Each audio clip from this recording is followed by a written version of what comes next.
What was it like as a manager out there? Yeah, I don't even know what to say, to be honest. If you actually look at it, we've probably lost the game on throw-ins, which is frustrating. We thought we controlled the first half, looked tidy, looked good in possession, scored worthy winners at half-time, come out second half, and to be fair to them, they obviously up their game, which they do. They're good at what they do, they're consistent at what they do, but we just didn't deal with throw-ins. And we spoke about it at half-time, dealing with the threat from their throw-ins, which is why we set up the way we did, but we didn't deal with the first contact. And the reality is they just wanted to head the ball more than we did from the initial throw. So that's why we've lost the game. As a defender, you have to attack that ball that's thrown in. You're as well old enough to remember Dennis Wise for Wimbledon. He used to take the corner kicks floated into that dangerous area. If somebody gets a flick on, there's very little you can do about it. Yeah, but you look at the two goals and they're pretty much identical, aren't they? They've won the first contact, he's dropped down, he's had time, he's turned and finished. It's criminal. If we want to get where we want to go, and I've said it to them in there, we can't be doing things like that. At the end of the day, you scored 2 goals away from home, you expect to win the game. And we expected to win today after half-time. So you come out second half, we still had some good opportunities. Obviously, Miles come on, done well, scored. That should be 2-1, game done.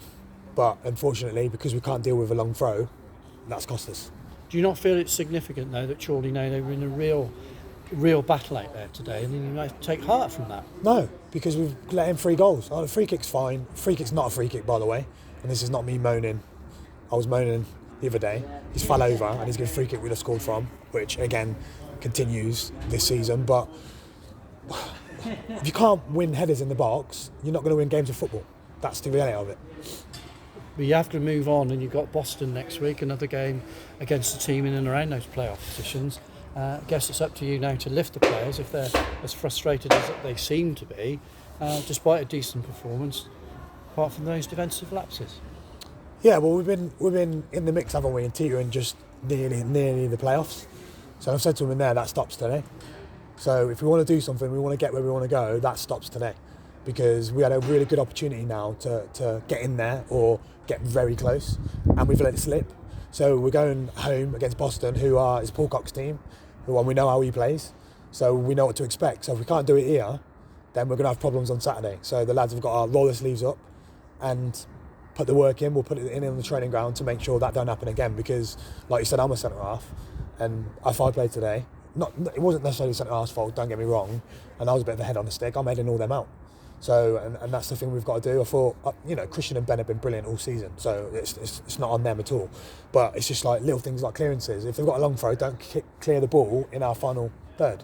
Try and get it a bit higher up the pitch. I'm frustrated, they're frustrated, because we know how good we can be. You can see, obviously, the last time they lost was when they played us. So they're a good side, don't get me wrong, but I thought we controlled the game, especially the first half, and it shows what we're about, but we can't have patches. We can't have a half good, second half bad, or first half rubbish and then second half better. So we need a complete performance. And we had that at Kiddie.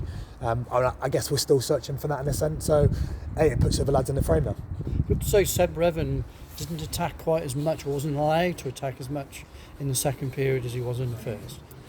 I don't think it was that. I just think they just spun the balls in behind well. I think our clearances weren't as long. I think if you look at the first half, especially the wind, you probably don't notice it, but when you clear balls, you clear over the top of the back four, and they found it hard to get out. And I think it was that for a second half. We just couldn't get out when they cleared balls well. They did clear balls well, so we just couldn't really get up the pitch. And then we didn't really get a grip of it in midfield as we did in the first half to be able to work the ball up to get up into the final third. So he ended up sitting back a little bit. A bit like I said, credit to them. They worked hard. They had endeavour. They were physical, and they got the rewards at the end of it. Did they give you a pointer to what you'd like at Edgar Street in terms of the playing staff and the strength of it? Did what? Chorley. What? Would you like to emulate the sort of quality and strength they have in depth? No, we're a different team, aren't we? So they're a good side, no doubt about it. But we're not. I'm not going to change any of our lads for anyone. So yes, they work hard and they're consistent. I think that's the big thing. So if you want to take something away from this, is that we need to be more consistent throughout the game. Do you know what I mean? But the way we play, I think we're one of the best footballing sides in the league, to be honest. So I wouldn't change any of my lads, but we just need to be more consistent. Thanks for your time. So thank you. Will you be considering changes for the Boston game? I know Jamie Egan will be keen to get back in there. Yeah, we're going to look at it. Obviously, this is probably the first run we've had in a while where we've kept a consistent side, and we wanted to do that. We wanted to give the lads that trust. And to be honest, they've done well, but they've done well for 45 minutes, which is frustrating. And they're frustrated in there, and I'm frustrated, and it's part of me as well. So I'm not throwing the lads under the bus by any means, because I'm a part of it. So if we're not consistent, that's something I'm doing.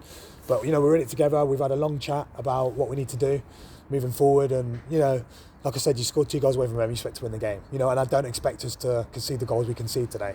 So hopefully it's a blip, and then we'll go from strength to strength. Yeah, it shows you sort of weaknesses to work on, I'm guessing, for the coming weeks and months. Yeah, I mean, when was the last game we conceded 3 goals?